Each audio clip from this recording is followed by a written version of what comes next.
Hello guys, ഇന്ന് നമ്മളെ special മുസ്തഫാഖാൻ്റെ മറ്റേ നമ്മളെ ദം ബിരിയാണിയാണ്. ദം ബിരിയാണിക്കുള്ള സാധനങ്ങളൊക്കെ റെഡി ആയിക്കൊണ്ടിരിക്കുകയാണ്. അപ്പം നമ്മൾ കഴുകി വൃത്തിയാക്കിയിട്ട് കട്ട് ചെയ്യുന്ന പരിപാടിയിലേക്കാണ്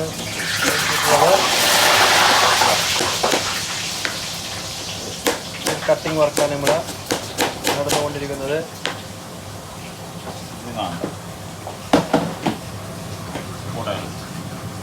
നമ്മൾ വെട്ടി വെച്ചത് ഇപ്പോൾ വറുത്തെടുക്കുകയാണ്.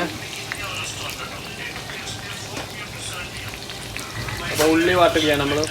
ഉള്ളി വാട്ടിക്കുകയാണ്. നമ്മളിവിടെ ചിക്കൻ പൊരിച്ച് റെഡിയാക്കി വെച്ചിട്ടുണ്ട്. ബിരിയാണി കൂട്ടൽ ഇങ്ങനെ റെഡി ആയിക്കൊണ്ട് വരുന്നുണ്ട്.